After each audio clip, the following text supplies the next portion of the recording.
Good afternoon. तो ये BPSC 68th और 69th ये दो है हमारा फोकस एरिया।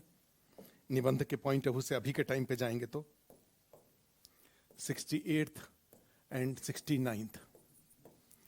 तो देखो, जब ये ऐसे इंट्रोड्यूस हुआ था तो उस समय भी आप YouTube पे जाके देखिए, एक हमने वीडियो बनाया था, YouTube पे पड़ा हुआ था इसके उस पे। तो एक्सपीरियंस तो मैटर करता ही है ना। बीपीएससी की एक्सक्लूसिव तैयारी कराने वाले कुछ सीनियर और टीचर्स में से हम लोग भी हैं जो एक्सीडेंटल बीपीएससी में आ गए थे। अदरवाइज तो हम लोग आईएएस के टीचर थे भाई। आईएजीएस हिंदी माध्यम की सबसे बड़ी संस्था बनी थी इतिहास की 2013 से लेके। जो थोड़े पुराने लोग होंगे वो जानते होंगे कि मुखर्जी नगर का या इंडिया की हिंदी माध्यम की सबसे बड़ी संस्था आईएजीएस थी।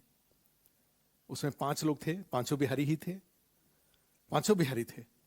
3000 के आसपास लोग थे। और हम लोगों का टूटना था, जो हम लोग टूटे थे, उस टूटने का परिणाम ये हुआ कि आज की जो सबसे बड़ी संस्था आपको दिखाई दे रही है। अगर हम नहीं टूटे होते, अगर हम लोग नहीं टूटे होते तो हिंदी माध्यम का बहुत भला हुआ होता और जो आज की सबसे बड़ी संस्था जो दिख रही है वो संस्था नहीं होती।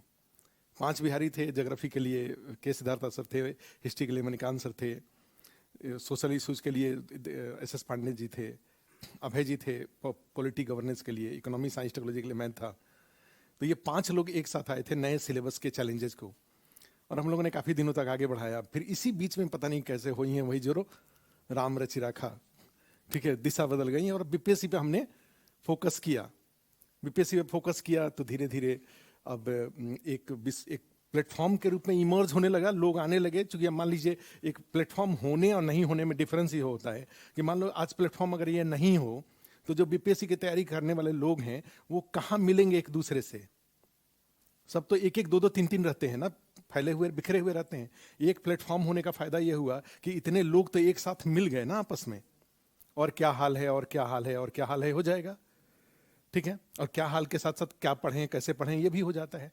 सेम इसी तरह से जब मेंस देने आते हैं, टेस्ट पेपर क्लास करते हैं, टेस्ट पेपर का होता है, डिस्कशन का होता है, इंटरव्यू देने के दौरान भी सब लोग आपस में एक दूसरे से मिल जाते हैं। और आपको जान के आश्चर्य होगा कि जब या तो बिपार्ड वहाँ पे जो राजगीर में ट्रेनिंग में जाते हैं या बिपार्ड में ट्रेनिंग के लिए जाते हैं तो वहाँ पे आस्था आईएएस का एक ग्रुप होता है।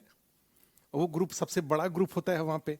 एक होता है ना कि अच्छा आप भाई परिचय किस आधार पे होगा सेलेक्टेड लोगों के बीच में, या तो आपस में होंगे या तो एक हो जाता है कि भाई अच्छा आप आस्था आईएएस में थे तो आस्था वालों का एक ग्रुप बन जाता है।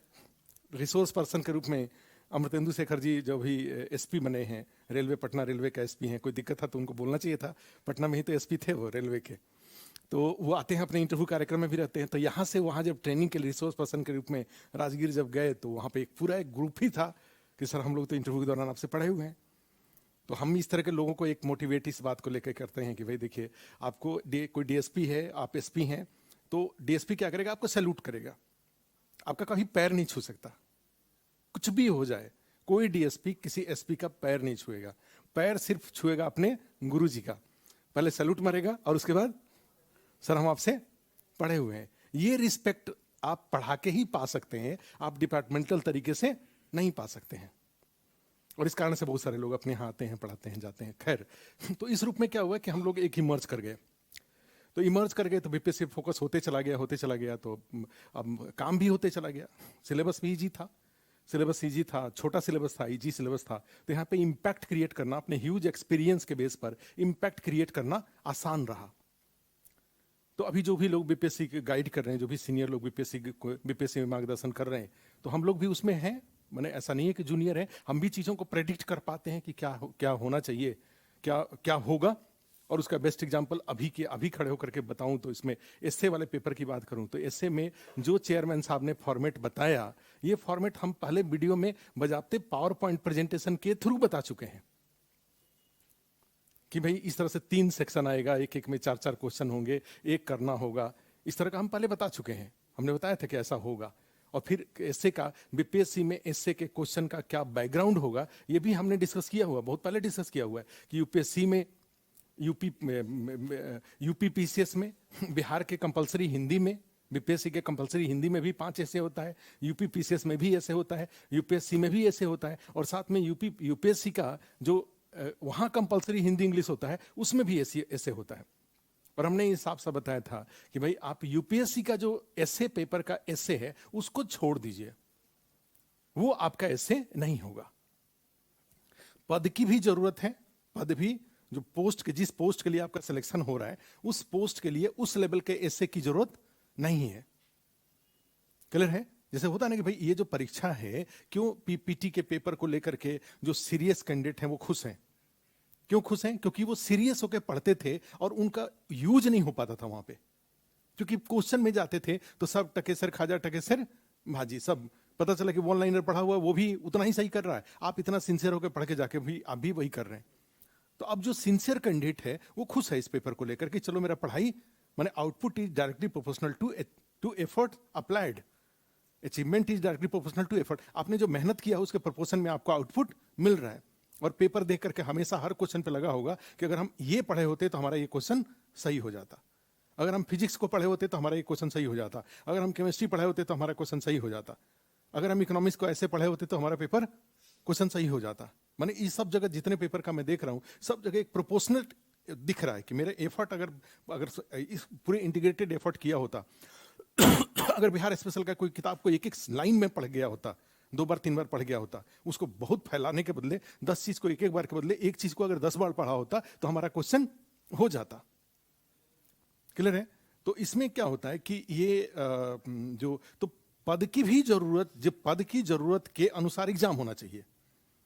तो बीपीएससी में जो जिन पदों के लिए लोगों का चयन होना है उसका एसए का पेपर यूपीएससी लेवल का नहीं हो सकता। यूपीएससी के एग्जाम के माध्यम से जिन लोगों का सिलेक्शन होना है और बीपीएससी के एग्जाम के माध्यम से जिन लोगों का सिलेक्शन होना है, दोनों का पेपर एक होगा कि नहीं होगा? नहीं होगा। और ऐसा ही होगा, पेपर भी आएगा 68 का, जब मेंस का पेपर आएगा तो आप देखिएगा कि ऐसा ही होगा। यूपीएससी का जिस लेवल का एसए का टॉपिक होता है उस लेवल का बीपीएससी का एसए का टॉपिक नहीं होगा। क्लियर है? तो क्या होगा फिर? तो यहां पे ये है, अदरवाइज कोई अगर ज्यादा सिंसियर होने के नाम पर मुझे तो फर्स्ट रैंक लाना है, और अगर गलती से यूपीएससी के निबंध के ऊपर अगर अटक गया और जब एग्जाम में जाएगा तो देखेगा कि वहां पे कुछ और पूछा हुआ है, तो और वो पूछा तो फिर वो क्या होगा, तीनों का तीनों ऐसे उसका जनरल प्रेजेंटेशन हो जाएगा, और जनरल प्रेजेंटेशन हो जाएगा तो 300 में 100 नंबर से ज्यादा नहीं आएगा। अदरवाइज अगर अच्छे से अगर कोई ऐसे लिखेगा, चीजों को लॉजिकली अगर आगे बढ़ाते रहेगा, उसमें सीरियस कंटेंट डालते रहेगा जिससे कि एग्जामिनर का इंटरेस्ट बना रहे और उसका नॉलेज उसमें से कुछ चीजें निकले उसको, तो हमें नहीं लग रहा कि 180-85 से कम नंबर इस पेपर में आएगा अगर आपने ठीक से ऐसे लिख दिया तो इसलिए अपने फोकस को डाइवर्ट करने की आवश्यकता नहीं है। वो यूपीएससी का जो एसए का टॉपिक है उस पर मत जाइए, वो आपके फोकस को कहीं और लेके चला जाएगा, और जब एग्जाम हॉल में जाएंगे तो वहां पे पेपर कुछ और होगा। ठीक है? तो ऐसी स्थिति में फर्स्ट एसए के पेपर में जो फर्स्ट सबसे बड़ा चैलेंज है वो चैलेंज है to identify the probable topics. जो पॉसिबल टॉपिक्स हैं उसको सेलेक्ट करना, ये सबसे पहला फर्स्ट। मेरे पास किताब जैसे कई सारे बुक्स उठाएंगे तो बुक्स में देखेंगे कि करीब 80-90 के आसपास, 100 के आसपास वहां पे टॉपिक्स हैं। तो वो सारे टॉपिक्स में से अपने section A, section B, section C के लिए क्या टॉपिक्स, प्रोबेबल टॉपिक्स हो सकता है, उसका चयन करना ये बहुत इंपॉर्टेंट है। अगर वो शॉर्टलिस्ट हो जाता है, ठीक है, तो उससे फायदा ये होगा कि टाइप ऑफ, जैसे पॉलिटिकल इश्यूज कुछ कर देते हैं, तो मान लो जो हमने पॉलिटिकल इश्यूज को आइडेंटिफाई किया तो हमें इस तरीके से उसको आइडेंटिफाई करना होगा कि अगर वो नहीं आए तब भी उस टॉपिक के लिए जो हमने तैयारी किया है वो तैयारी कुछ और अगर आता है तो वहां यूज हो जाए। क्योंकि हमें तरीका तो निबंध लिखने का पता है, अब रह गई बात कंटेंट की, तो वहां पे 2 बातें हो सकती हैं। एक, हमने तैयारी किया वही टॉपिक आ गया, और दूसरा ये हुआ कि भाई हमने तैयारी किया वो टॉपिक नहीं आया, उस तरह का टॉपिक आया। तो इस तरीके से हमने चीजों को कवर अप किया कि बीच में भी कुछ चीज अगर अटक जाए, बीच में भी कुछ चीज अगर आ रहा है, तो हमारे ये फर्स्ट फिंगर और इसके बीच वाले बीच से वो हमारा टॉपिक हो जाए, दोनों को कंटेंट को मिला करके वो टॉपिक हमारा हो जाए। क्लियर है? तो हमें इस तरीके से, तो फर्स्ट और मोस्ट इंपॉर्टेंट यहाँ पे क्रूसियल जो पार्ट है वो है कि हमारे पास लिस्ट ऑफ टॉपिक्स हमारा एस्से का फेयरली बन जाए, सेक्शन ए के अनुसार, सेक्शन बी के अनुसार और सेक्शन सी के अनुसार। यहां पर आपको काम करना पड़ेगा।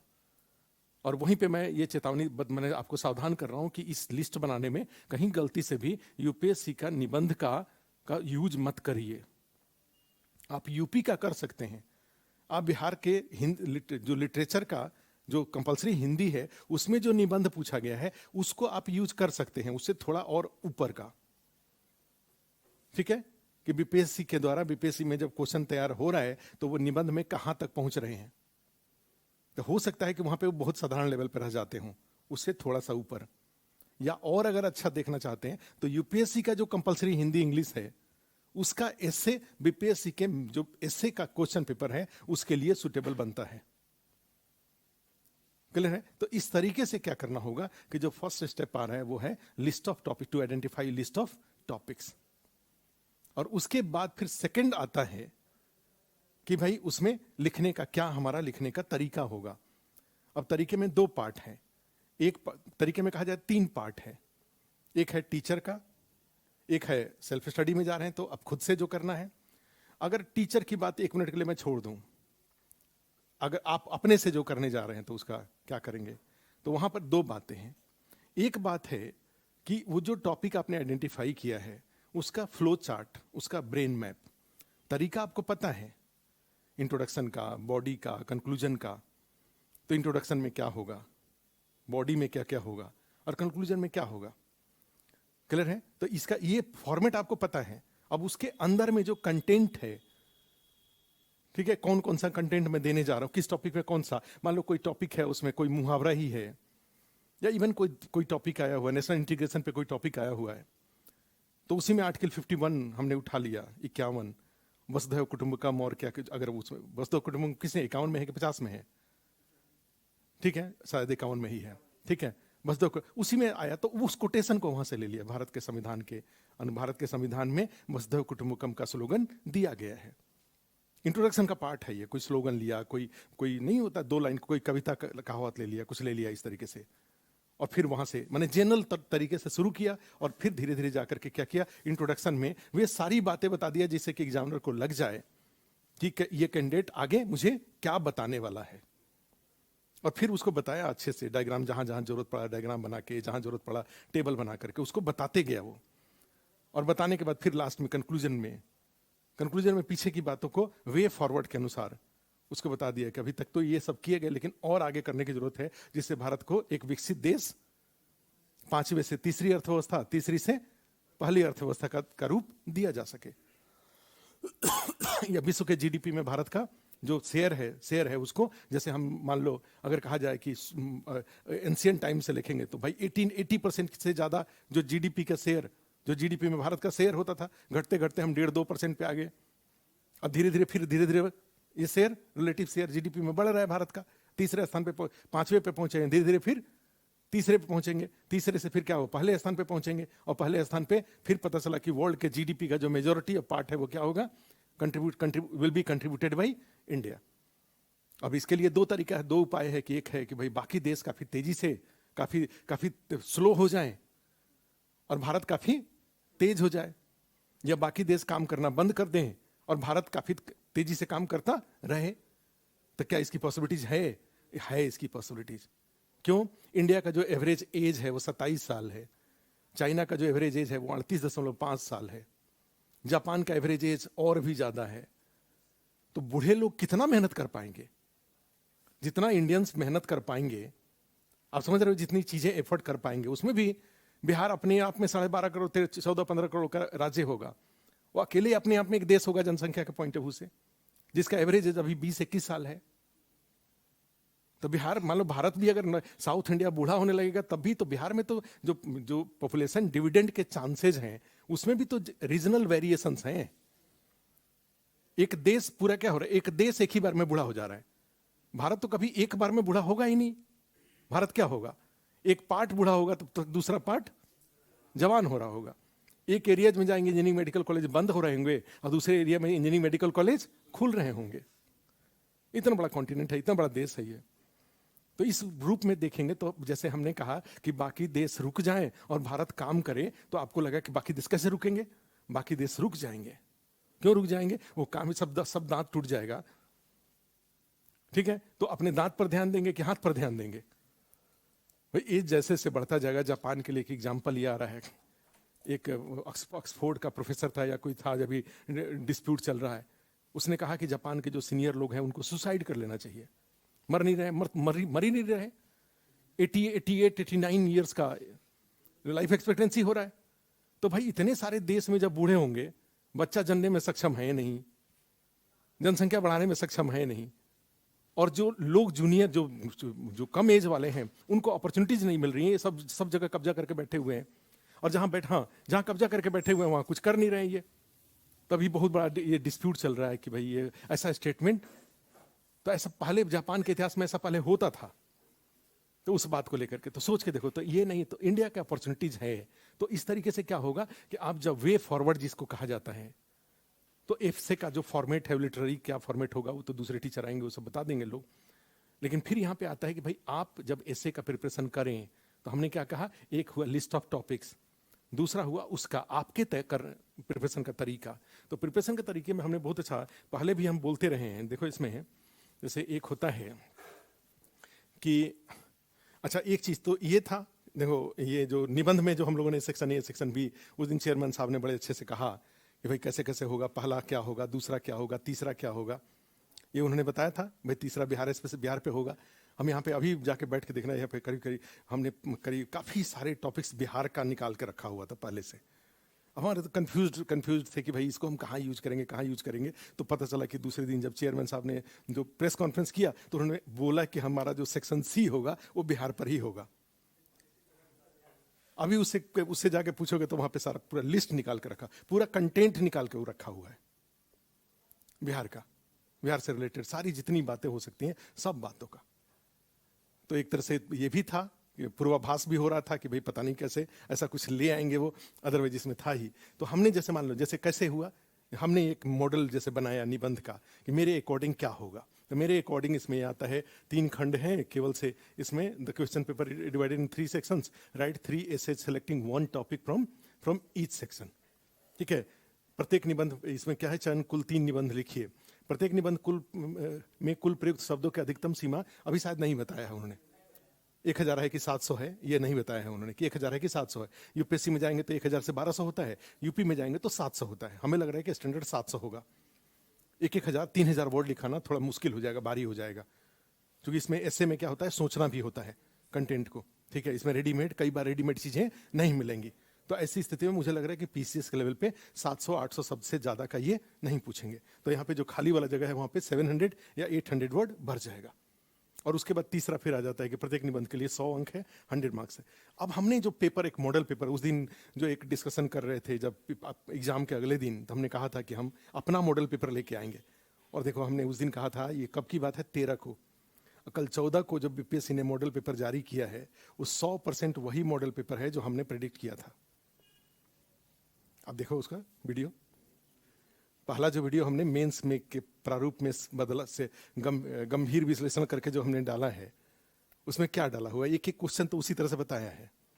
ज्योग्राफी का पेपर लिया हुआ था, कैसे एक क्वेश्चन कंपलसरी होगा, फिर दूसरा कैसे अथवा होगा। 100% वही है जो हमने यहाँ कल मॉडल पेपर बनवा के रखा है शाम के क्लास के लिए। हमने बताया था ना कि मॉडल पेपर, हम अपना मॉडल पेपर एक लेके आएंगे कि क्या बीपीएससी का पेपर हो सकता है। ये तो अच्छी बात है कि उन्होंने जारी कर दिया कल, और जारी कर दिया तो वो 100% वही है जो हमने प्रेडिक्ट किया था उस दिन। एक एक क्वेश्चन का एग्जाम्पल ले लेकर के बताया था, एक भी जगह पे डिफरेंट नहीं है। जो हमने जीएस पेपर 1 का कहा था जो वही फॉर्मेट है, जो हमने जीएस पेपर 2 का कहा था वही फॉर्मेट है। आप उठा के देखो उसका, 13 तारीख को हमने सुबह में ही डाला था उस पेपर को। सबसे पहले हमने कट ऑफ वगैरह के झमेले में पढ़ने के बदले हमने मेंस में जो चेंज आया था उसी को हमने डाल दिया था कि मेरे अनुसार जो बीपीएससी में बदलाव मेंस में आ रहा है उसका ये फॉर्मेट होने वाला है। ठीक है, तो निबंध में भी था, तो निबंध में देखो, तो इसमें क्या हुआ, जैसे अब यहाँ पे अदल गगरी छलकत जाए, जैसे एक तो बनता है ना ये। उनका कहना ये है कि भाई हम कई चीजों को ट्रांसलेट करेंगे, कई चीजों को ट्रांसलेट नहीं करेंगे। रोमन यूज करेंगे लेकिन हम उसको ट्रांसलेट नहीं करेंगे। तो जैसे मान लो एक होता है ना, people with half knowledge speaks मोर, ठीक है, इस तरह का एक आएगा ही। बोल भी रहे थे कि मुहावरा पे एक पूछेंगे, जनरली ऐसा रहता भी है। जो लिटरेरी जब निबंध होता है तो उसमें इस तरह का एक मुहावरा या कोई जैसे कबीर दास का ही कोई दोहा है, उस पे उसके ऊपर पूछ दिया, तुलसीदास का ही कोई दोहा है, ठीक है। तो इस तरह से किसी के कोई भी जो पॉपुलर रहा है उस तरह का एक वो दोहा दे देंगे और उसको आप एक्सप्लेन करिए। अब एक वो हो जाता है। दूसरा हो जाता है कि साहित्य समाज का दर्पण होता है, literature is the reflection of society, इस तरह का एक होता है। तीसरा इसमें आता है कि बस प्रैक्टिकल साइड ऑफ वसुधैव कुटुंबकम। वसुधैव कुटुंबकम को व्यवहारिक पक्ष आजकल ट्रेंड में है। वसुधैव कुटुंबकम, भारत का जो विदेश नीति है उसका आधार वसुधैव कुटुंबकम है, ठीक है। हम दूसरे के ऊपर डोमिनेट करने, हमारा परंपरा ही रहा है। अशोक ने किसी के ऊपर डोमिनेट करने के बदले उनके साथ साथ रहने की नीति फॉलो करी थी। लीव एंड लेट लीव वाला जो पॉलिसी था उनका वो इसी तरह था। तो उसी से वसुधैव कुटुंबकम का कंसेप्ट है। तो इसको, और education is a value necessary for both individual and society. संस्कारों की शिक्षा व्यक्ति एवं समाज दोनों के लिए आवश्यक, ठीक है। तो दो पे ग्रुप सेक्शन ए में उनका कहना यह है कि हम दो तरह के निबंध रखेंगे। एक निबंध क्या रखेंगे, एक रखेंगे दो लिटरेरी रखेंगे, फिलोसफिकल रखेंगे। तो फिलोसफिकल में जाएंगे तो ये हो गया, ये तीसरा, ये चौथा और दूसरा हो गया फिलोसफिकल, दो ऊपर का हो गया लिटरेरी। जो सेक्शन बी है वो पक्का वो बिल्कुल ऑब्जेक्टिव टाइप का, माने नॉलेज, अबाउट नॉलेज होगा। और अबाउट नॉलेज में क्या हो गया, जैसे मान लो इस तरीके के कि demographic dividend from population explosion. जैसे होता नहीं कि ट्रेंड आ रहा है ना बीपीएससी में आज, मान लो चेंज अगर करता है तो कैसे होगा। एक ऐसे सिंपल सी बात है, अकेले भी पॉपुलेशन डिविडेंड पे पूछ सकते हैं, ठीक है। जैसे हमने कहा कि भाई हाउ, जैसे आप ही को बोला जाए कि how India will be the leading country according to GDP across world. पूरे विश्व स्तर पे जीडीपी के मामले में भारत विश्व का नंबर 1 देश होगा। कैसे, आप क्यों, किस आधार पे अनुमान कर रहे हैं आप, अगर आपसे कहा जाए, ठीक है। तो बाकी तो सोए नहीं है ना, बाकी के पास भी टेक्नोलॉजी है, बाकी के पास भी कैपिटल है, बाकी के पास भी मार्केट है। तो आप एक कैसे उम्मीद कर सकते हैं, what is the reason behind, what is the logic behind expecting that India will lead. तो उसके पीछे ये आता है कि अब चाइना वाले पश्चाताप इस बात का कर रहे हैं कि भाई हमने एक बच्चे का नियम क्यों लागू किया, इंडिया हमें पीछे छोड़ दिया। क्योंकि आने वाले दिनों में तो भाई जो पॉपुलेशन है, if you are shaping population as a economic resource और सोशल रिसोर्स, आर्थिक संसाधन या सामाजिक संसाधन के रूप में अगर आप अपनी जनसंख्या को कन्वर्ट कर लेते हैं, that is the most important challenge for a country. तब तो ये जनसंख्या एक बर्डन होकर के जनसंख्या क्या है, ये तो एसेट्स है ना। ये जो दो हाथ है, आप केवल पेट के बारे में क्यों सोचते हैं, आप हाथ के बारे में भी तो सोचिए। तो हाथ के बारे में सोचेंगे तो भाई, और अच्छी बात ही है कि इंडिया में देख होता है कि अकाउंटेबल गवर्नमेंट है यहाँ पे। इस तरह की सरकारें केंद्र और राज्य सरकार में रही हैं जो कि जनसंख्या के देश की जो जरूरत है उसके अनुसार वो रेडी रहते हैं, ठीक है। देश की जो बिहार में जरूरत थी इंजीनियरिंग मेडिकल कॉलेज का, तो अब देखो खाली कि इंजीनियरिंग मेडिकल कॉलेज हर जिले में खुल रहा है। इसके पहले इंजीनियरिंग मेडिकल कॉलेज के बिहार में कोई मतलब नहीं था, जितने थे उतने से, अब बाकी जो एक्स्ट्रा थोड़े होते थे वो दूसरे राज्यों में चले जाते थे। लेकिन अब तो वह अनुसूचित जाति, जनजाति, महिलाएं, बहुत तरह के लोअर लेवल पर अब चीजें उठ रही हैं, ह्यूमन रिसोर्स के लेवल पे आ रही हैं। पहले तो होता तो है भाई, तालाब में हर तरह की मछलियां होती हैं, छोटी मछलियां होती हैं, बड़ी मछलियां होती है। लेकिन एक टाइम होता है जो बड़ी मछलियां कम होती हैं, छोटी मछलियां ज्यादा होती हैं। तो छोटी मछलियां जब ज्यादा होंगी तो उसके लिए तो प्राइमरी स्कूल चाहिए। बड़ी मछलियां ज्यादा हैं तो कुछ के लिए कॉलेज थे, कुछ के लिए कॉलेज जो नहीं थे तो दूसरे राज्यों में चले जाते थे। लेकिन अब ये बड़े जो थे, जिसको चलनी से छानने पे ऊपर आ जाते थे और बाकी सब नीचे रह जाते थे, अब तो जो नीचे वाले थे वो अब ऊपर आ गए हैं। अब ये इतनी बड़ी जनसंख्या देश के बाहर, राज्य के बाहर नहीं जा सकती है, उनके पास पैसे भी नहीं है। तो ऐसी स्थिति में क्या है, इनके लिए राज्य के अंदर ही आपको सिस्टम करना। तो भारत के साथ ये एक अच्छी बात है, तो उसी में आ जाता है। तो इस तरह का एक ऑब्जेक्टिव टाइप का, माने फैक्चुअल निबंध जिसको कहा जाता है। सेक्शन बी मेरा 100% उम्मीद है कि वो बिल्कुल फैक्चुअल पूछेंगे, जुडिशियल एक्टिविज्म पूछ देंगे, ग्लोबलाइजेशन पे पूछ देंगे, या पॉपुलेशन डिविडेंड पे पूछ देंगे, या उसमें जाएंगे तो कम्युनलिज्म एंड सेकुलरिज्म के ऊपर पूछ देंगे। ठीक है, राजनीति का अपराधीकरण, क्रिमिनलाइजेशन ऑफ पॉलिटिक्स पूछ देंगे, कास्ट एंड पॉलिटिक्स के ऊपर पूछ देंगे, यूनिवर्सल सिविल कोड के ऊपर आपका ओपिनियन पूछ देंगे वो। ठीक है, तो ये बिल्कुल ऑब्जेक्टिव टाइप का होगा, फैक्चुअल टाइप का होगा, एक्सटेंशन ऑफ जीएस होगा। वो बार बार ऐसे बोल रहे थे कि ऐसे paper is not extension of GS, GS का एक्सटेंशन नहीं होगा।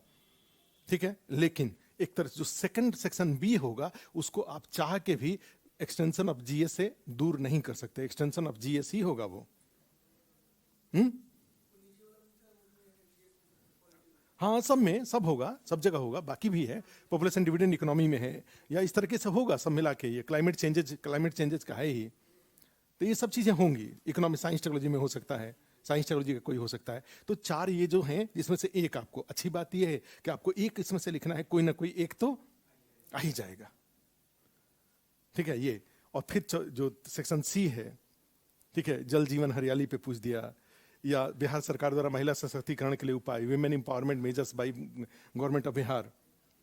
ठीक है, इस तरह का बिहार के ऊपर आप, उनका उद्देश्य क्या था कि भाई सेक्शन सी हम बिहार रखेंगे, इसलिए जिसे बाहर के लोगों को, बाहर के वही लोग सेलेक्ट हो पाए जिनको बिहार का नॉलेज हो। जिसको बिहार का नॉलेज हो वो सिलेक्शन, नॉलेज नहीं है वो सिलेक्शन नहीं पाए। और फिर लास्ट में सबसे अच्छा क्वेश्चन तो मुझे मेरे दिमाग में आया कि मैं बिहारी हूं। अब मैं बिहारी हूं, ये निबंध तब तक कोई नहीं लिख सकता है जब तक कि फीलिंग ना हो। आप जब तक फीलिंग नहीं होगा तब तक ये आंसर आप इसका निबंध नहीं लिखाएगा 700-800। आपको फीलिंग आना चाहिए, तब आप कैसे, मैं बिहारी हूं तो किस तरह से आपका एक साइकोलॉजिकल एनालिसिस, एक सोशल एनालिसिस, एक इकोनॉमिक एनालिसिस, कैसे ह्यूमन रिसोर्स के रूप में, what is the future of how India is contributing in, how Biharis are contributing in, history से लेकर के पीछे आगे तक की चीजों को सबको जोड़ करके, माने हिस्ट्री से लेकर के गिरमिटिया से लेकर के आप प्रेजेंट से लेकर के हर जगह लेबर के रूप में किस तरह से काम कर रहे हैं, ये सारी चीजें एक साइकोलॉजिकल एनालिसिस से लेकर के, ये एक बड़ा ही अच्छा कोई, इस मैं बिहारी हूं इसके ऊपर कोई अगर मान लीजिए बहुत अच्छा कोई कोटेशन हो, 2-3-4 कहीं कोटेशन हो, इस तरह का कोटेशन लेकर के, बिहार अबाउट बिहार के ऊपर कोई कोटेशन हो, बिहारी को लेकर के कोई कोटेशन हो, किसी ने कुछ कहा हो ऐसा बाहर का आदमी नहीं।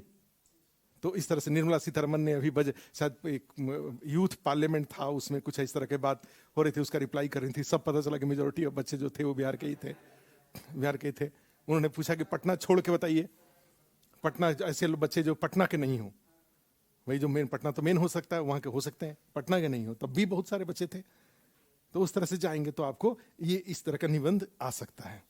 तो आपको क्या, अब जब प्रिपरेशन करने जाएंगे तो उसमें क्या होगा, अबाउट बिहार। तो अबाउट बिहार किसी भी, कोई भी बिहार का क्वेश्चन आएगा तो वो अबाउट बिहार के बारे में जो 3-4 जो वो होंगे, दोहे वगैरह होंगे, वो स्टेटमेंट कुछ होगा, वो आपको याद रखना ही होगा। ठीक है, जहां भी जरूरत पड़े वहां पे आपको क्या करना होगा, उसको बीच में डाल देना होगा। जीविका के ऊपर कुछ पूछता है तो डाल देना होगा, मान लीजिए जल जीवन हरियाली के ऊपर पूछता है तो डाल देना होगा। निबंध में काफी स्कोप है आपको फैलने के लिए, तो स्कोप है फैलने के लिए, तो उस तरीके से क्लियर है। तो ये मेरा जो अपना परसेप्शन था वो, ये एक पेपर, ये ऐसे का मुझे लगा कि ये एक पेपर बनता है, इस तरीके का पेपर आपके सामने आ सकता है। कैरेक्टर इसमें चेंज हो सकते हैं, लेकिन हमें नहीं लग रहा है कि इसमें कोई बहुत टॉपिक चेंज हो सकता है, फॉर्मेट चेंज नहीं होगा। ठीक है, टॉपिक या तो इजी हो सकता है या तो इससे और थोड़ा डिफिकल्ट हो सकता है। क्लियर है। अफजल गगरी छलकत जाए, अब इसमें 700 शब्द लिखना है, अब लिखिए 700 शब्द। कैसे अफजल, मेरा जो रूम पार्टनर है वो इसी तरह का है, नहीं ये सब लिखेंगे इसके अंदर। मैं ऐसा नहीं हूं लेकिन मेरा रूम पार्टनर ऐसा ही है। ठीक है, तो इस तरह की बातें आप इसमें, अफजल गगरी छलकत जाए में साहित्य समाज का किस प्रकार दर्पण होता है, पुराने प्रेमचंद से लेकर के और अभी तक कैसे, किस तरह से फिल्म का, इसका अब यहाँ पे साहित्य समाज का दर्पण होता है, इसमें इसके जगह पे आवाज आएगा फिल्म समाज का दर्पण होता है।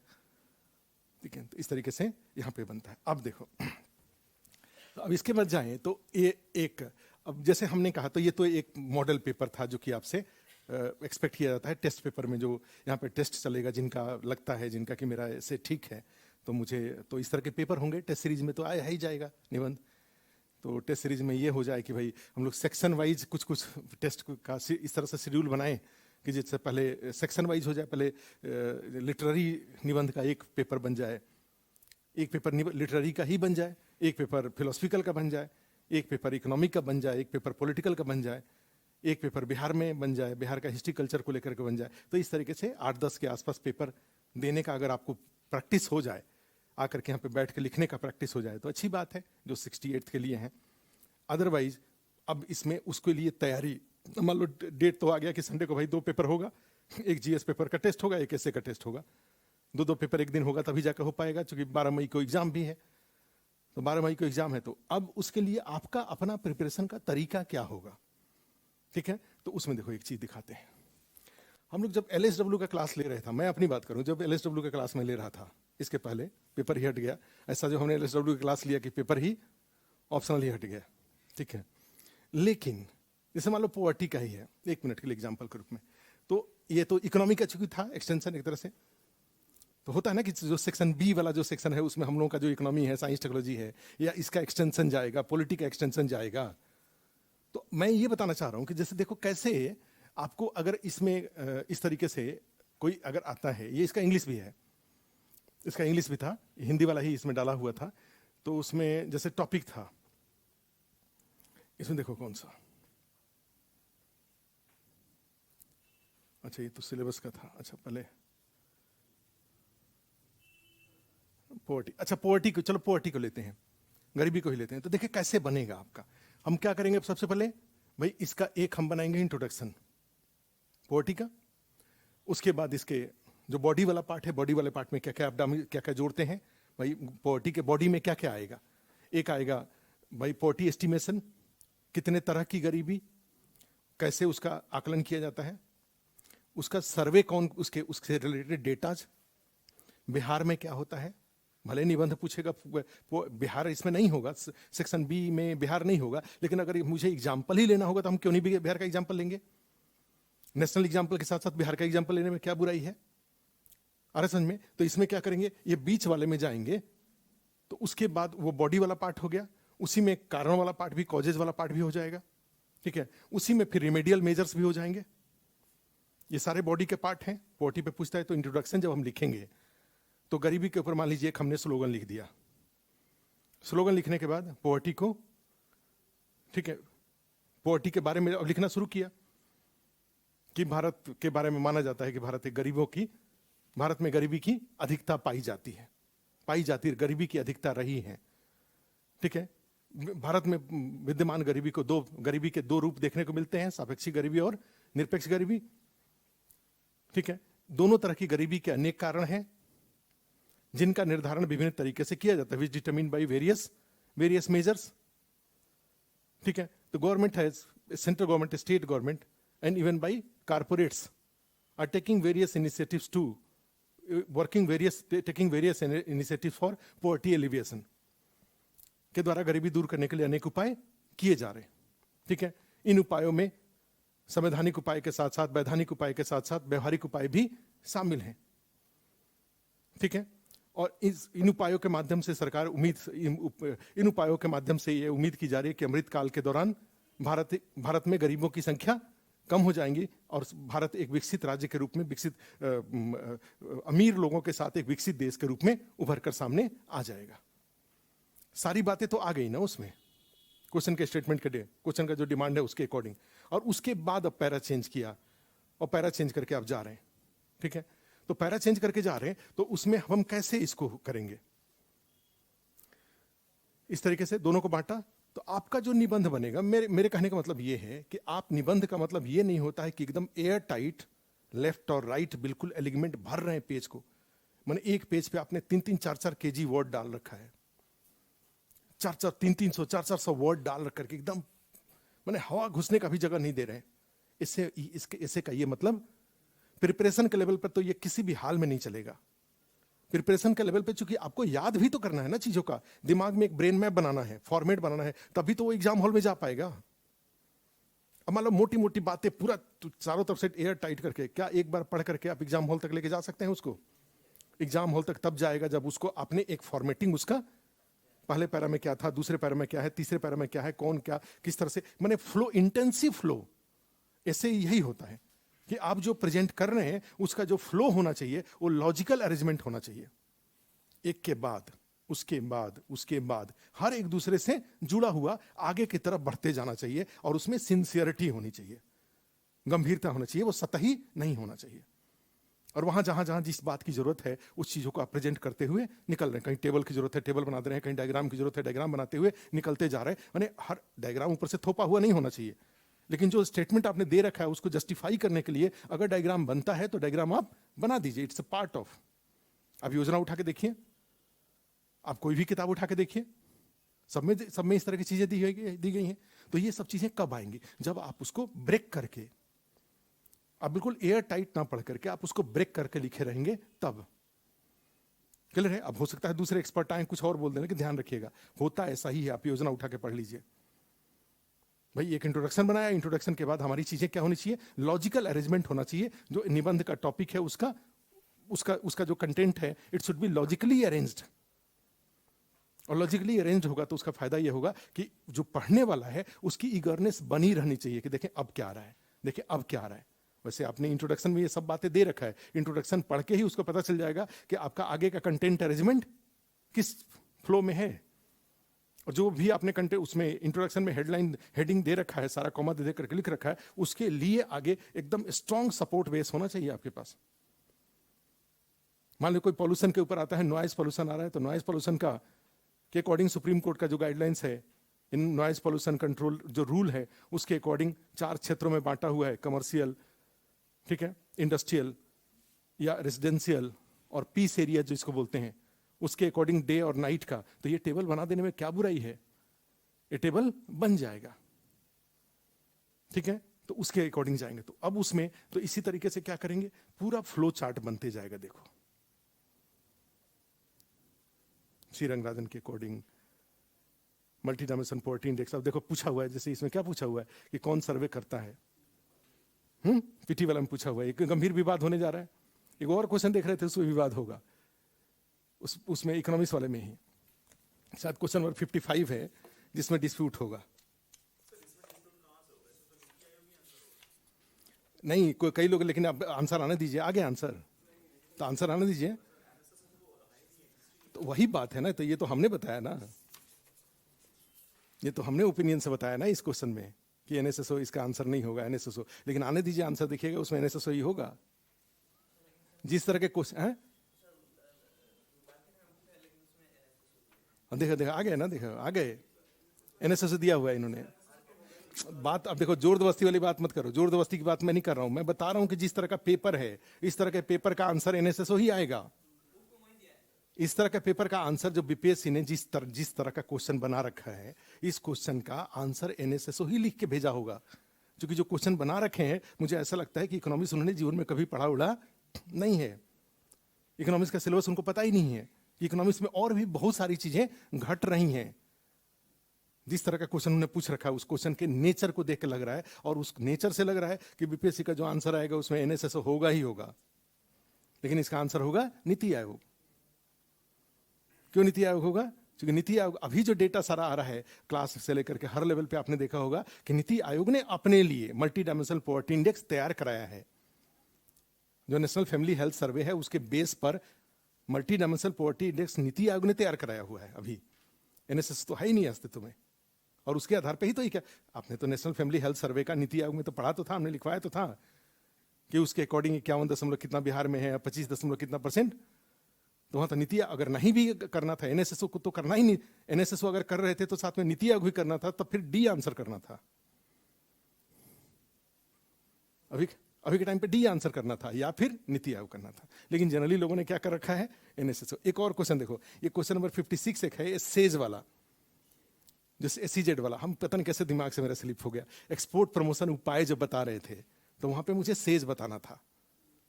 सेज तो मुझे याद ही रहता है, हमेशा तो कराते हैं। इसके पहले वाले नोट्स में उठा के, क्योंकि अब थोड़े प्रेशर आने शुरू हो गए थे एग्जाम का, तो प्रेशर वाले में सेज वाला एक मिस हो गया था हमसे। स्पेशल इकोनॉमिक जोन का 2005 का कानून 2006 से लागू है।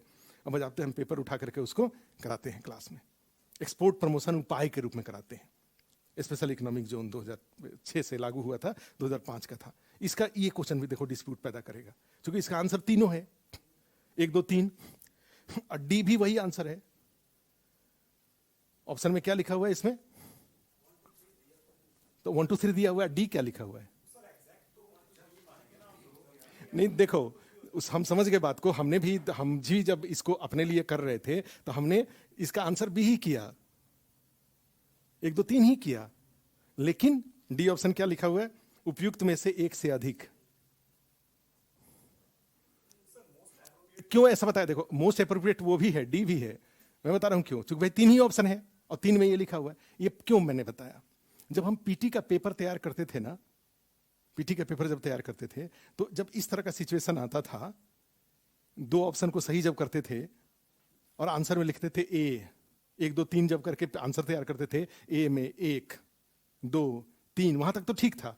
लेकिन जैसे ही डी में आकर के 1 2 करते थे, तो वैसे ही ई भी सही हो जाता था, वो ऑप्शन भी सही हो जाता था। आप देखो पेपर उठा के पीछे का, बहुत दिक्कत होती थी आज पेपर तैयार करने में, कि जब 1 2 3 ऑप्शन देंगे तो उसमें से जब आंसर बनाएंगे तो ए ऑप्शन मान लो बना दिया केवल 1, दूसरा आंसर बना दिया केवल 2, सी बना दिया केवल 3। अब डी क्या बनाएंगे? 1 2 3 1 2, और ई में क्या लिखा हुआ है? कोई नहीं या एक से अधिक। तो डी और ई दोनों एक ही हो गया कि नहीं हो गया? क्लास के डिस्कशन में भी इस तरह की दिक्कत आई थी कि डी और ई में क्या होगा। तो ऐसे जितने क्वेश्चन होंगे ना, वो डिस्प्यूट पैदा करेगा कि सर आपने ठीक है 1 2 3 किया। बहुत सारे होंगे जिसको 3 नंबर पे विश्वास नहीं होगा, वो 2 ही लिया होगा, 1 2 ही लिया होगा। अरे समझ में, 1 2 भी है क्या इसमें? 1 3 है, हम मान लो 1 2 लिया होगा कोई, तो उसका वो तो डी मारेगा। जिसको 2 सही करना है वो तो 3 डी मारेगा, और जिसको तीनों मारना है वो बी मारेगा। लेकिन बी और डी दोनों एक ही है। क्योंकि मैं प्रैक्टिकल बता रहा हूं कि जब पेपर सेट अपने यहां होता था ना, तो इस तरह की दिक्कत आती थी। तो जैसे ही हमने क्वेश्चन देखा, हम समझ गए कि अच्छा यहां तो मामला फंसेगा बीपीएससी का। कुछ लोग भेजेंगे डी, कुछ लोग भेजेंगे बी, कुछ लोग भेजेंगे डी। और डी, आप डी को भी गलत नहीं साबित कर सकते कि नहीं गलत है, आपको बी और डी दोनों आंसर लेना पड़ेगा। आंसर क्या लेना पड़ेगा? बी और डी। बीच का रास्ता क्या निकलेगा? जिन लोगों ने बी और डी दोनों सही कर रखा है उसको सही माना जाएगा। बी को सही मानेंगे तो गलत होगा, डी को सही मानेंगे तो गलत होगा। इसलिए सभी आंसर को दोबारा चेक होगा, और दोबारा आंसर चेक करके उसमें बी और डी को दोनों को सही मान लिया जाएगा। यही बीच का रास्ता है। हमने भी यही किया था कि भाई चलो दोनों ऑप्शन सही मान लेते हैं, ई भी ले लेते हैं और डी भी ले लेते हैं, दोनों ले लेते हैं। मैं प्रैक्टिकल बात बता रहा हूँ। खैर, तो ये क्यों बता रहा था? देखो, अब इसी तरह से टॉपिक पे जा रहे हैं, तो ऐसे ऐसे आपका सारा टॉपिक का आपका फ्लो चार्ट में आपको निबंध तैयार करना पड़ेगा। और आपके पास एक इतना सुंदर कॉपी होगा जिस कॉपी में मेजॉरिटी ऑफ टॉपिक का, आप कभी भी, जैसा नहीं होता, किताब नहीं बनाएंगे अपने नोट्स को। आपका नोट्स का टीचर भी यहाँ पे जो पढ़ाएंगे, हम पहले ही उनसे डिस्कस कर लेंगे कि सर निबंध आप जो कराने जा रहे हैं आप फॉर्मेट कराइए, जिससे बच्चा उतना याद कर ले। सीमेंटिंग वो कर लेगा वहां पे, जब एग्जाम हॉल में जाएगा तो अपना सीमेंटिंग कर लेगा, वो भाषा उसमें डाल लेगा वो। आप उसको केवल कोर इशू बताइए, अजल गगरी छलकत जाए, इसका इंट्रोडक्शन क्या होगा ये बताइए, और उसके आगे उसमें कौन कौन सी चीजों को कैसे इंक्लूड करेगा ये बता, फॉर्मेट उसको बता दीजिए, उसको दिमाग में बिठा दीजिए इस चीज को। और इस तरह के 50 टॉपिक का प्रैक्टिस करने का आदत जब हो जाएगा तो 51वां टॉपिक 52वां टॉपिक अपने आप हो जाएगा। क्लियर है ये? तो इसमें ये जाएंगे तो आपका इस तरीके से बनेगा ये। देखो सारा हमने जो बना रखा था, ये क्लास में कराया था, long term, short term measure, और भी इसमें जाएंगे तो बिहार सरकार की जो योजनाएं हैं उसमें जीविका और क्या क्या सारा इसमें था, ये सब करा रखा था। देखो अनएम्प्लॉयमेंट पे जाएंगे तो उसमें भी इस तरीके से अनएम्प्लॉयमेंट में करा रखा था। मैंने उस टॉपिक की जितनी बातें हैं, सारी बातें, जल जीवन हरियाली, उसमें सब बातें एक ही जगह आ जाएगा। ऐसे का तैयारी होगा, तब जाकर के इससे आपका ऐसे बिल्कुल क्वालिटी हो जाएगा इससे। देखो और दिखाता हूं,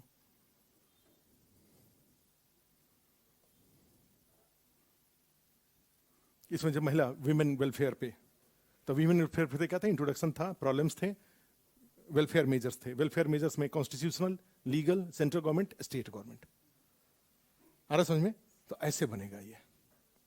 और इस तरीके से अब एक एक करके जाएंगे तो कुछ डेटा, जैसे डेटा इंट्रोडक्शन में जैसे कुछ डेटा दे दिया, 48.04% नेशनल फैमिली हेल्थ सर्वे के अकॉर्डिंग लिंगानुपात 10-20 और क्या है, ठीक है। इस तरीके से बिहार की कुल जनसंख्या, महिलाओं की भागीदारी, ठीक है, यहाँ पे 65%, 53% क्या है, नेशनल फैमिली हेल्थ सर्वे के अकॉर्डिंग क्या क्या उसके चैलेंजेस, उसके क्या क्या हैं, संवैधानिक उपाय में जाएंगे तो क्या क्या उपाय है, देखो सारा लिखवाया हुआ था, ये सब लिखवाया हुआ है। उसके बाद वैधानिक में जाएंगे, लीगल मेजर्स में जाएंगे तो सारा जितने तरह का देखो सारा लीगल लिखवा रखा था। देखो सारा लीगल लिखा हुआ है, एक विमेन के लिए जितने तरह के लीगल राइट्स हैं सब हमने एक जगह करवा दिया था जो है। तो आपको भी विमेन पर पूछेगा ही पूछेगा, बिहार में तो एक निबंध विमेन पर आना ही आना है। तो एक निबंध अगर विमेन पर आता है तो ये हुआ लीगल वाला, और लीगल वाले के बाद फिर प्रैक्टिकल में आ जाता है फिर सेंट्रल गवर्नमेंट का। सेंट्रल गवर्नमेंट के कौन कौन से जो इसमें जितने उसके स्कीम्स हैं सारे भरमार हो जाएंगे स्कीम्स के।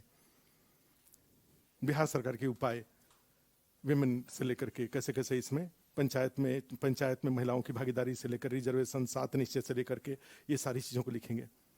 और उसके बाद फिर उसमें आता है बाल कल्याण, चाइल्ड वेलफेयर के लिए भी उसी तरीके से कैसे कैसे क्या है, उनके समस्याएं, चैलेंजेस क्या है, कॉन्स्टिट्यूशन क्या है, लीगल क्या है, ये सारा। उसके बाद सेंट्रल गवर्नमेंट के उपाय क्या है, स्टेट गवर्नमेंट के उपाय क्या है, ऐसे आपका बनेगा नोट्स। अरे समझ में? तो भले चेयरमैन साहब बोलें कि ये जीएस का एक्सटेंशन नहीं है, लेकिन होगा ये जीएस के तरीके से ही, नहीं उसी तरीके से मैथ की तरह करके जाएंगे, मैथ की तरह लिखेंगे, तब जाके 180 नंबर आएगा। नहीं तो बिहार में अगर पूरा आपने एयर टाइट लिख दिया और आप ये उम्मीद करेंगे कि आपको 180 नंबर दे दें तो देने वाला नहीं है। ऐसे वो टिक मारेंगे और टिक मार करके क्या कर देंगे, वो 140 हर 100 में से पता चला कि 35 40 35 40 35 बिठा देंगे, 35 इंटू 3 105 नंबर दे, हो गया, कहानी खत्म। ठीक है, अगर मान लीजिए 65 60 65 के आसपास नंबर, अगर 65 67 किसी में 70 तक मार्क्स चाहिए तो आपको फिर डायग्राम, टेबल, फ्लो माने एकदम से इन्वॉल्व लगेगा कि हाँ ये एक तरह से केस स्टडी है ये।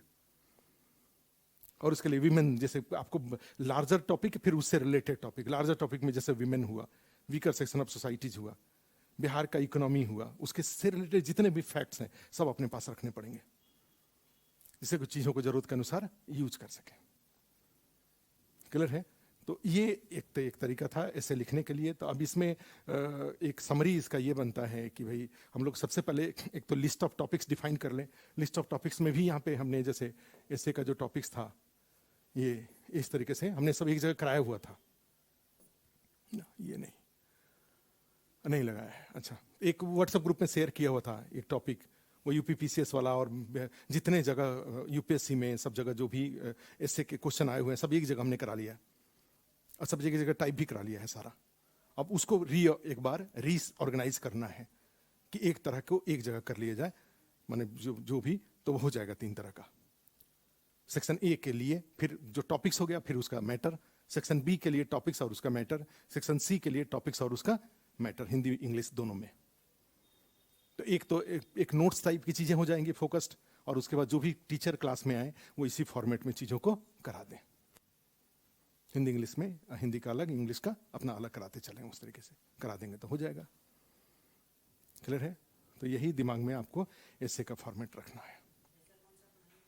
कौन टीचर पढ़ाएंगे? कई लोग पढ़ाएंगे। अब जैसे अफजल गगरी छलकत जाए, वो हमारा तो हमसे तो ना गगरी ना आधा है ना पूरा है, कुछ नहीं है, तो अलग अलग लोग कराएंगे ना। फिर लिटरेचर, वो टॉपिक सब लिटरेरी बैकग्राउंड के लोग होंगे ना, जो जैसे वो जयप्रकाश जी का नाम बताया, बिहार के हैं तो बिहार की फीलिंग है, बिहार की बोली भाषा है, लेकिन IAS है तो वो सैटरडे संडे में आके करा देंगे वो लिटरेचर वाला।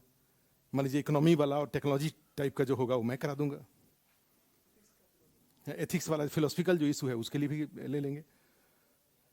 हाँ, बिहार का भी इशू है, कई सारे बिहार के इशूज हैं, तो कर लेंगे। 4-5 लोग, हमें लग रहा है कि 5 लोग के आसपास तो रहेगा ही, तो 4-5 लोग तो इन्वॉल्व होंगे ही होंगे। ठीक है, तो उसको मिला के सब करा लेंगे। नहीं तो 2 लोग तो जैसे एक तो वो हैं कुणाल जी हैं, तो BPSC सेलेक्टेड हैं, 56-59 वाले, वो करा देंगे। जयप्रकाश जी हैं, वो करा देंगे। तो वो एक जन पॉलिटिकल टाइप का करा देंगे, और या बिहार से रिलेटेड जो स्कीम्स वगैरह से रिलेटेड तो करा लेंगे, तो अच्छे से लोग कर देंगे। ठीक है, नोट्स बने, अच्छा नोट्स बन जाएगा। जो इस तरह का नोट्स दिख रहा है ना, ये कम से कम 50 टॉपिक के आसपास पर इस तरह का नोट्स बन जाएगा, और 50 टॉपिक पे इस तरह का नोट्स बन जाएगा तो हो गया। फिर क्या, तो कर लेंगे इसको टॉपिक वाइज, जो सेक्शन वाइज, जैसे सेक्शन ए का, सेक्शन बी का, सेक्शन सी का, सबका। और कुछ पूछिए। डी ऑप्शन मोर देन 1, अच्छा ये क्या बोल रहे हैं? अच्छा, डायग्राम इसमें भी बनाना है। डायग्राम तो बनेगा ही, आप ऐसे का आप योजना उठा के देखो ना, क्या भाई, निबंध के 3 ही तो पार्ट होते हैं निबंध में। एक आपका इंट्रोडक्शन हुआ, तो इंट्रोडक्शन में के साथ, इंट्रोडक्शन के साथ होता है कैजुअल स्टार्ट करके सीरियस नोट पे इंट्रोडक्शन कंप्लीट करिए। कैजुअल का मतलब यही हुआ कि जैसे कोई दोहा है, जैसे जीएस के पेपर में क्या होता है, कोई दोहा वगैरह यूज नहीं कर सकते, आपको बिल्कुल उसमें फॉर्मल आंसर लिखना होता है अपने आप को बाहर करके। यहां तो आप जैसे किसी भी टॉपिक पे आप अगर उसका, जैसे हमने कहा कि मैं बिहारी हूं, अब बिहारी के ऊपर है तो कोई कि बिहारी एक स्ट्रेंथ है, बिहारी एक कमजोरी नहीं है, बिहारी एक बल है, बिहारी एक कमजोरी नहीं है, और उसके लेकर के किसी बड़े आदमी का कोई कोटेशन अगर है, तो आपका काम क्या है कि बिहार के ऊपर निबंध के लिए आप 10-12 इस तरह के कोटेशन एक जगह कर लीजिए। वो जहां जहां जरूरत पड़ेगा उसके अनुसार वहां वहां वो यूज होगा। वो जो कोटेशन है महिला के ऊपर है, मान लीजिए विमेन बहुत कॉमन टॉपिक है, तो कॉमन टॉपिक है तो इसके ऊपर आप 8-10 अच्छा सेकुलर टाइप का, ऐसा ना हो बहुत ज्यादा कि तुम नारी हो, तुम देवी हो, तुम क्या हो इस तरह का। अब आज के जमाने में ये सब नहीं चलता है। आज के जमाने में क्या होगा, थोड़ा सा कम भारी होना चाहिए, बराबरी वाला, थोड़ा ऑलमोस्ट बराबरी वाला होना चाहिए। किस तरह से कंधे से कंधा मिला करके चल रही है। अब ये नहीं कि तुम तो देवी हो, तुम तो देवता हो, तुम तो ये हो वो भारी हो जाएगा, वो सब नहीं होना चाहिए। आ रहा समझ में? तो एक उस तरह का महिला के ऊपर, उस तरह से इंडिया एज ए नेशन के ऊपर, नेशनल इंटीग्रेशन के लेकर के, नेशनलिज्म को लेकर के, सारे जहां से अच्छा हिंदुस्तान हमारा, कुछ इस तरह से कोई कोटेशन अगर बनता है तो आप ये चीज एक होता है ना कि एक पेज पर 2-3-4 पेज पर इस तरह की बातें होंगी, जिस कहा जाता है कि जो इनपुट, जिसका कि हम आगे यूज करेंगे। जो भी निबंध आएगा वो अपनी जरूरत के अनुसार उसमें से उठा करके वहां पे यूज कर लेंगे। ये सब बातें हैं। तो ये इसमें हम मेंस में ही तो अब तो हमने इसको यही कर लिया कि भाई मेंस के साथ नहीं, लेकिन मेंस के क्लास जीएस पेपर 1 पेपर 2 तो अपने आप में ही भारी है, अपने आप में ही एक्सटेंसिव। ये 2 घंटे के क्लास तो एक्स्ट्रा होगा ना, ये निबंध वाली क्लास एक्स्ट्रा होंगी, निबंध का क्लास जीएस से नहीं हो पाएगा। ये जो 50 टॉपिक है, ये 50 टॉपिक तो अलग से रखना पड़ेगा ना, 50-60 टॉपिक जो भी होगा वो सब अलग से करना होगा। उसमें जाएंगे तो मिक्सअप हो जाएगा ना, वही ठीक से होगा ना, यही ठीक से होगा। ठीक है, तो ये अलग होगा कि है। हमें लग रहा है कि शायद 70-75 दिन तो लग ही जाएगा। मान लो हम ही इकोनॉमिक्स लेके अगर आएंगे, इकोनॉमी साइंस को लेके आएंगे, तो 12-15 दिन से कम हमारा क्या खत्म होगा। 15 दिन में एक टॉपिक एक दिन में खत्म कराएं तभी 15 टॉपिक, तो 15 दिन तो हमारा ही हो गया। पॉलिटिक वो लेंगे तो 10-15 दिन उनका हो गया, तो 30 दिन हो गया। इस तरह के जाएंगे तो 60-65-70 दिन तो हो ही जाता है। तो लगी मैंने 2-2.5 महीना तो निबंध में लग ही जाएगा। एक कॉपी बन चुकी, 300 नंबर है टोटल ना, इसको कैजुअली नहीं ले सकते भाई। वही बात है, कैजुअली लेके जाएंगे तो 300 में 100 नंबर आ जाएगा, और 100 नंबर आ जाएगा। पता चला कि ये इंपॉर्टेंट होगा, क्योंकि ये इसलिए इंपॉर्टेंट होगा क्योंकि ये डिफरेंस क्रिएट करेगा। ये जो निबंध का पेपर होगा ना, वो डिफरेंस क्रिएट करेगा। कैसे डिफरेंस क्रिएट करेगा? क्योंकि जीएस पेपर 1 पेपर 2 के साथ है कि वहां कोई पेपर, कोई क्वेश्चन अगर डिफिकल्ट आता है तो वो सबके लिए डिफिकल्ट होता है, तो इसलिए कटअप वहां कम हो जाता है। लेकिन ये जैसे ऑप्शनल डिफरेंस क्रिएट करता था, वैसे ये भी डिफरेंस क्रिएट करेगा। कौन सा निबंध का टॉपिक लेता है, किस तरीके से उसको लिखता है, ये सब मैटर हो रहा है। शुद्धि अब यहाँ पे मैटर करने लगेगा। स्पेलिंग एरर ना हो, हिंदी में जनरली कई बार स्पेशली स्पेलिंग एरर हो जाता है, इसमें नहीं होना चाहिए। नहीं तो पता लगे शुरुआत में दोहा लिख रहे हैं, दोहे में ही 1-2 अगर गलती हो गया, गलत नहीं हो जाएगा फिर? तो ये बात है। हाँ, इंग्लिश हिंदी दोनों अलग अलग होगा। हाँ,